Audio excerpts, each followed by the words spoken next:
My mother-in-law accused me, called the cops, searched my bag. But the camera caught. When Brian and I decided to celebrate our third wedding anniversary, we had one rule: no drama. No work calls, no stress, and definitely no family chaos. But then he said the words that ruined everything. What if we invited my mom and Ashley? I froze. Why? They've never been on a real vacation. I thought it might be good for bonding. Your mom literally told me I was raising her grandson like a daycare kid. She didn't mean it like that. She brought her own food to our wedding reception. Okay, yes, that was wild. But come on. It's been years. I wanted to say no. I should have said no. But Brian was trying. And I loved him. So I said yes. We booked a week-long trip to Florida, a luxury rental by the coast, private boat charter for a day, a chef for dinners. It was supposed to be everything his family never had growing up. Brian paid for everything. Well, technically we did. But I covered the boat and most of the rental. The moment we pulled into the driveway of the house, Elizabeth, my mother-in-law, stepped out of the car and said, "Oh, I thought it'd be bigger." She hadn't even gone inside yet. Ashley rolled her eyes and said, "You're lucky she didn't call it tacky." I laughed, but something in my chest tightened. Before we go further, don't forget to like this story, hit subscribe, and tap the bell so you don't miss what happens next. First night, we sat down to dinner, steaks, grilled veggies, chilled wine. Elizabeth pushed her plate away and whispered, "Is this steak medium well? You know I only eat rare." I smiled. "We can ask the chef, too late now. Besides, your people never cook red meat right." I blinked. My people? Oh, come on, Natalie. I just mean, your family grew up on casseroles, not cuisine. Brian choked on his wine. I excused myself to check on dessert. He followed me to the kitchen. "Babe, I'm sorry. She's just trying."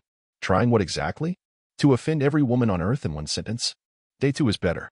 We spent the morning at the beach. Grace, our daughter, built sand castles with Ashley. For a second, I thought we'd turned a corner. Until we got back to the house and Elizabeth said, "Brian, could you keep Grace's toys in your room? I don't want clutter in the main space. This isn't a preschool." He said nothing. I handled it. She's 3. She'll go wherever her toys go. Elizabeth made a face like I'd slapped her. But the big moment? That came on day 3. Boat day. We all got dressed up for the charter, sunglasses, sandals. Even Elizabeth wore a white linen hat like she was in a movie. And that's when I saw them. Her diamond studs. Big, obnoxious, vintage Cartier. I leaned toward her and whispered, "Probably not the best idea to wear those on a boat." She looked at me like I'd suggested she leave her lungs on shore. "These are heirlooms. I don't leave them behind. Besides, you wouldn't understand." I bit my tongue. The trip started fine. Champagne, music, sunset on the water. Grace fell asleep on Brian's chest. Ashley was actually laughing. I thought, maybe we'll survive this. Then Elizabeth screamed. Like full-throated, horror movie screamed. "My earrings. Where are my earrings?" Everyone froze. She stood, shaking, patting her ears, spinning in circles. "Brian, my diamonds. They're gone." She pointed right at me. "You were the only one who told me not to wear them. Because we're on a boat. You said you didn't want to lose. You were trying to get me to leave them. What are you implying? You tell me." Ashley stood between us. "Mom, stop. Seriously. No. She's always had a problem with me. Always judging. Always undermining. And now my jewelry is missing." Brian stood, voice low but firm. "You're out of line. Am I? Or am I finally seeing her for what she really is?" I went below deck, locked the door, sat on the floor and shook. I heard Brian yelling, Ashley crying, Grace whimpering. It was supposed to be a vacation. Instead, my own mother-in-law had just accused me of theft in front of her entire family. And I knew this was only the beginning. I don't remember how long I sat on the floor under deck. Long enough for the anger to settle beneath my ribs, sour and hot. Long enough to realize I hadn't done anything wrong and still somehow I was the villain. When I finally came back up, the mood had shifted from chaos to cold silence. Elizabeth was sitting with her arms crossed, eyes red. Brian was pacing. Ashley was hugging Grace, who looked confused and drowsy. Everyone looked at me like I was the loaded gun in the room. "She needs to check her bag," Elizabeth said sharply, without even looking at me. Brian snapped, "Absolutely not. Then we're calling the authorities the second we get back." Ashley muttered, "Jesus, Mom," but Elizabeth wasn't budging. Her voice was full of that specific kind of righteousness people use when they think being older automatically makes them right. "These earrings are over $10,000. Cartier, do you think I'm just going to let this go?" "No one's asking you to let it go," Brian said. "We're saying don't go nuclear without facts." "The fact is, I had them when I got on this boat. And she was the one who said I shouldn't wear them. That's not evidence, I snapped. That's paranoia. She turned to me with fire in her eyes. I've never trusted you. Not since day one. And there it was. The real reason. Not the earrings. Not the boat. She just finally found a reason to say out loud what she had been feeling for 3 years. I looked at Brian. Are you going to let her talk to me like this? He stared at the floor. Didn't say a word. That silence. Worse than Elizabeth's accusation. By the time we docked, Elizabeth had decided. I'm reporting this. I'm serious. And I'm serious when I say you're going to regret it, I said. She stormed off the boat, calling someone on her phone. I heard her say theft, daughter-in-law, family betrayal. Back at the rental house, Ashley followed me to my room. I know you didn't take them, she said quietly. Mom's losing it. Then why didn't you say something? She's exhausting. You learn to shut up. Well, I'm not going to. She nodded. I don't blame you. An hour later, there was a knock at the door. 2 uniformed officers. Elizabeth stood behind them, arms folded like she was being personally vindicated by the state of Florida. We received a report of suspected theft, one of them said. I stood still. Are you serious? Do you mind if we speak to you privately? No. In fact, I insist you stay right here. With everyone. Brian came out of the bedroom rubbing his eyes. What the hell is going on? Your mother called the police, I said flatly. She wants them to search me. Elizabeth cut in. All I said was I wanted this taken seriously. My earrings are missing. She was the last one near me. The officers asked basic questions. Where ID been? Whether I'd seen the jewelry, if I'd touched Elizabeth's things. I kept it short, calm, controlled. Then one of them asked, would you mind if we looked through your personal items? It's voluntary, of course. And I just snapped. Absolutely not. I'm not going to let someone search my bag because a bitter old woman with a superiority complex lost something she probably left on the bathroom sink. The officer raised his hands. Understood. You're not obligated. Elizabeth gasped like I'd slapped her. So she does have something to hide. I turned to her. I'm not hiding anything. I'm setting a boundary. Something you clearly don't understand. The cops left with a report and no answers. Elizabeth stormed into the kitchen, muttering about lawyers and insurance. Brian stood in the hallway looking like someone had sucker punched him. I walked past him without a word. Later that night, Ashley brought me a drink. Whiskey. Thought you might need this. She really believes it, doesn't she? Ashley sipped her own glass. I don't think it's about the earrings. I think she finally found an excuse to humiliate you. It worked. I'm sorry. Don't be. I'm done playing nice. I didn't sleep. Not because I was scared. Because I was furious. Because that woman didn't just accuse me of theft. She humiliated me. In front of cops. In front of my husband. In front of my daughter. And nobody stopped her. Not Brian. Not Ashley. Not even common sense. By morning, Elizabeth was on the phone with her insurance company. She wanted to file a loss claim. And, surprise, the company asked for evidence. So she called the charter boat company, demanding to see their onboard security footage. Brian looked pale when she said it out loud. Wait, there were cameras? Of course there were. You think people pay that much for a yacht and don't get security? I watched her confidence falter. Just a flicker. Because now she was about to run headfirst into a truth she hadn't expected. And I was going to let her. The morning sun filtered through the blinds, casting long shadows across the living room. I sat on the couch, clutching a lukewarm cup of coffee, my mind replaying the events of the previous day. The accusation, the police, the humiliation, it all felt surreal. Brian entered the room, his face etched with concern. Natalie, he began. I just got off the phone with the charter company. They have security footage from the boat. My heart skipped a beat. This could be the vindication I desperately needed. They said we can come by this afternoon to review it, he continued. Cat editing +1 Wikipedia +1 I nodded, a mix of relief and anxiety washing over me. This was our chance to set the record straight. At the charter company's office, we were ushered into a small room with a monitor. The manager queued up the footage from our trip. The screen displayed Elizabeth, animatedly talking and gesturing, her diamond earrings glinting in the sunlight. As the video progressed, she removed her hat, adjusted her hair, and then paused. She reached up, seemingly noticing something amiss. There, Brian pointed. That's when she realized they were gone. The manager rewound the footage, slowing it down. This time, we noticed Ashley, Elizabeth's daughter, standing nearby. As Elizabeth turned away, Ashley reached into her mother's bag, her movement swift and deliberate. A cold silence filled the room. We have a clear view of her taking something, the manager confirmed. Brian's face paled. I can't believe this, he whispered. Back at the rental house, Elizabeth was in the kitchen, her demeanor unchanged. Brian confronted her, the tension palpable. Mom, we saw the footage. Ashley took your earrings. Elizabeth's expression shifted from confusion to disbelief. That's impossible, she retorted. It's on video, I interjected. Clear as day. She shook her head, tears welling up. There must be some mistake. Ashley entered the room, her face flushed. I didn't mean to, she stammered. I needed money. The room fell silent. Elizabeth looked between us, her world seemingly crumbling. In the days that followed, the atmosphere was tense. Elizabeth avoided me, her pride wounded. Ashley apologized profusely, but the damage was done. Brian and I decided to cut the trip short. As we packed, he turned to me. I'm so sorry for everything, he said. You didn't deserve any of this. I nodded, tears threatening to spill. Let's just go home. 3 days after we got home, a floral arrangement arrived at our door. Massive. Too much. Like it was trying to scream, look at me through a vase. No card. No apology. No signature.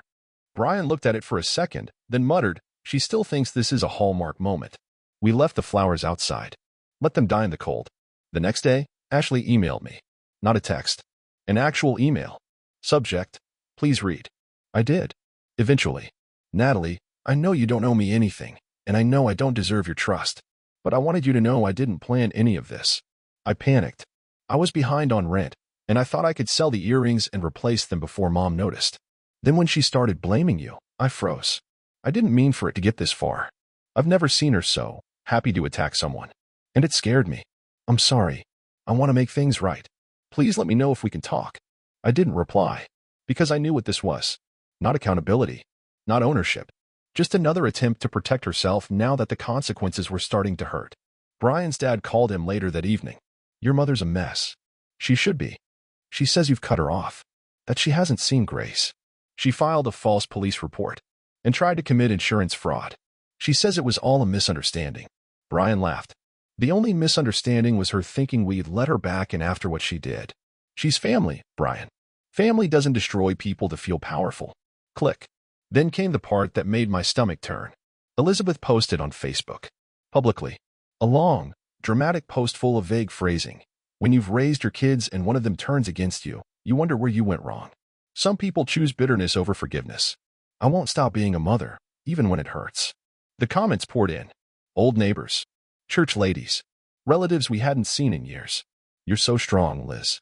Some daughters-in-law never appreciate what you've done. Keep your chin up. I didn't respond. But Ashley did. Underneath the post, she wrote, You should tell the truth, Mom. 10 minutes later, the whole thing was deleted. A few days later, my parents came over. They'd been quiet through most of it, not wanting to escalate anything. But now that the dust had settled, my dad sat down across from me and said, You did the right thing. I just nodded. Sometimes doing the right thing feels like hell, he added. Yeah, but that doesn't mean you're wrong. Brian and I talked for a long time that night. About everything. You think she's going to stop? No, I said. Me neither. She's not looking for peace. She's looking for a way back in. But she's not getting it. Not from me, I said. Not anymore. That weekend, Grace had her dance recital. Tiny kids in tutus doing chaotic pirouettes to a Taylor Swift remix. Every parent in the room laughed and clapped like they were watching Swan Lake. I caught Brian watching Grace, misty-eyed. This is what matters, he whispered. And it was. After the recital, someone tapped me on the shoulder. It was Cheryl, one of Elizabeth's friends from her country club. Hey, Natalie. I just wanted to say. I heard what happened. Did you? I did. And I wanted to say. I'm sorry. I didn't believe it at first, but she leaned in. She's done this before. Not exactly this, but close. What do you mean?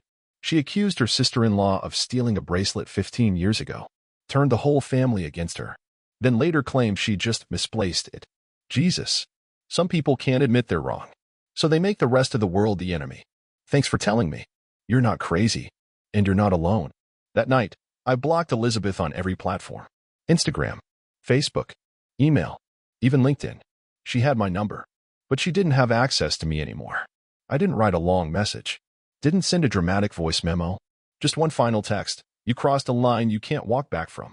And I'm finally done letting you pretend we're family. I hit send. Deleted the thread.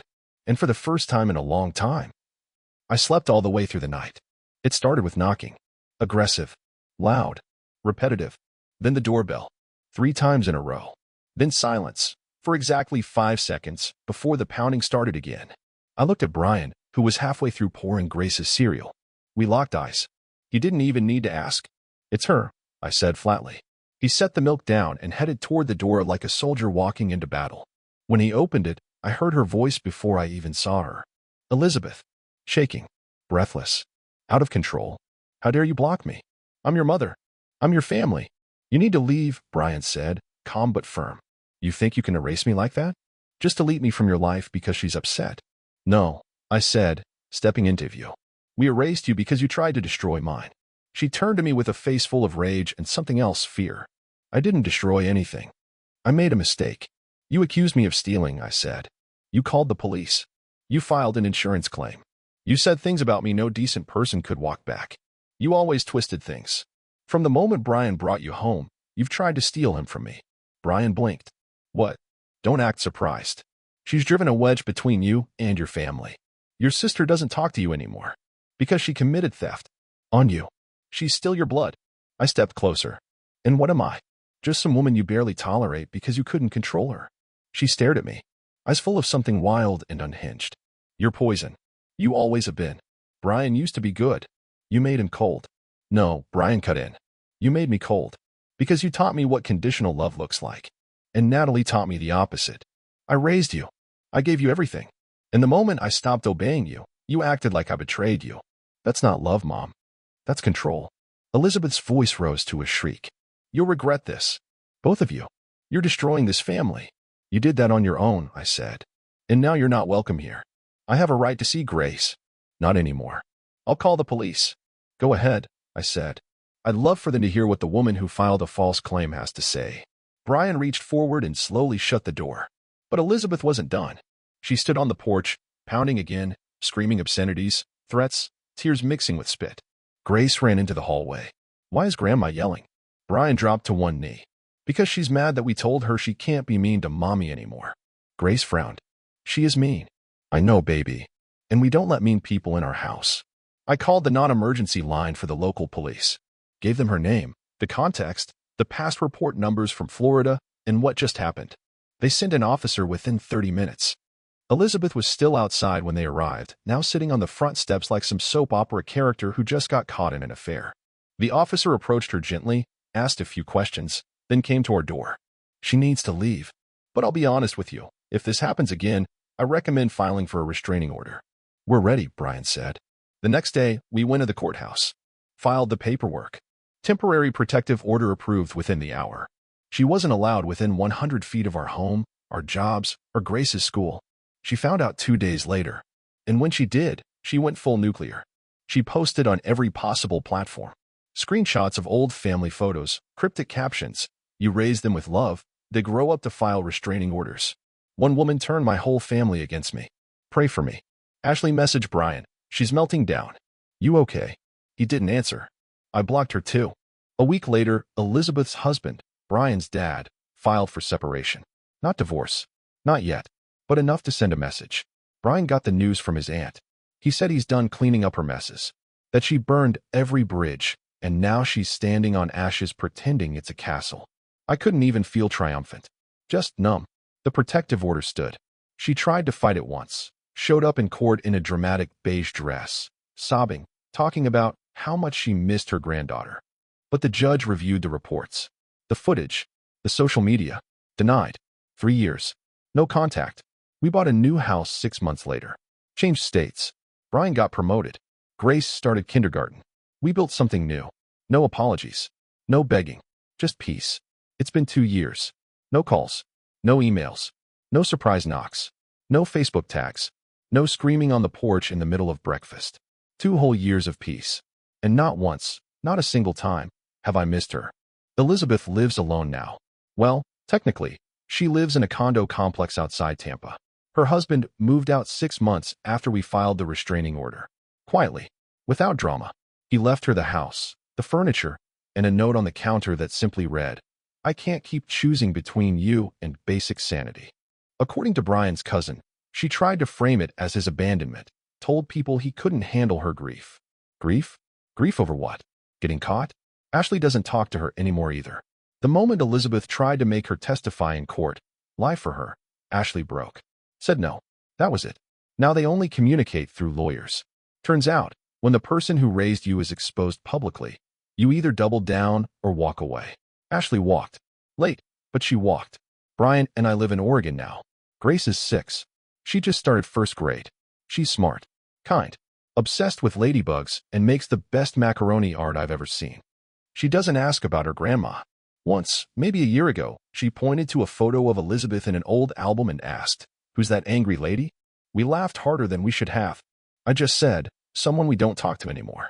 She nodded like that made complete sense, then kept flipping pages. I got a letter from Elizabeth's lawyer last month.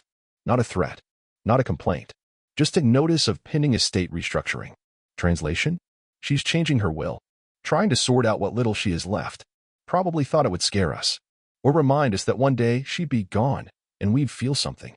But here's the thing. You don't mourn people who made you feel disposable when they were alive. You bury them in silence, not because you hate them, but because they taught you that silence is the only thing that keeps you safe. I used to think being part of a family meant endurance, taking the insults, laughing off the passive aggression, smiling when they twist your words, manipulate your kids, and ruin your milestones. I thought, this is what families do. They fight, they forgive, they forget. But now I know. Families don't put you in a position where the only way to survive is to run. Families don't call the cops on you while you're holding their grandchild. Families don't watch you burn just so they can stay warm. The truth is, I didn't just walk away from Elizabeth. I walked away from the version of me that thought I had to earn her love, that begged for approval, that smiled through the insults because I didn't want to upset Brian or make it worse. That version of me, she's gone. What's left is someone who knows that peace is worth protecting, even from your own blood. Especially from your own blood. Sometimes I get messages from people who read my story online. They ask how I knew it was time to go no contact. I tell them, the moment she accused me of something I didn't do and enjoyed it. The moment she made me feel unsafe in front of my daughter. The moment I realized she wasn't confused or hurt. She was cruel and proud of it. So no, I won't send her flowers when she dies. I won't write a post about forgiveness or grief. I'll close the chapter. Quietly. Permanently. Because the greatest act of healing I ever gave my daughter was showing her that no one, not even grandma, is allowed to treat us like trash and still expect a seat at the table. If someone ever makes you feel like you're too sensitive, too dramatic, or too emotional for setting boundaries, you're not. You're finally healthy. If they shame you for leaving, it means they were counting on you never finding the door. And when they realize you've locked it behind you, that's not your problem. That's your freedom. What about you? Have you ever had to walk away from a family member who swore they loved you, right after trying to destroy you? Share this story with someone who needs to know they're not alone. Subscribe if you believe silence isn't strength, but truth is.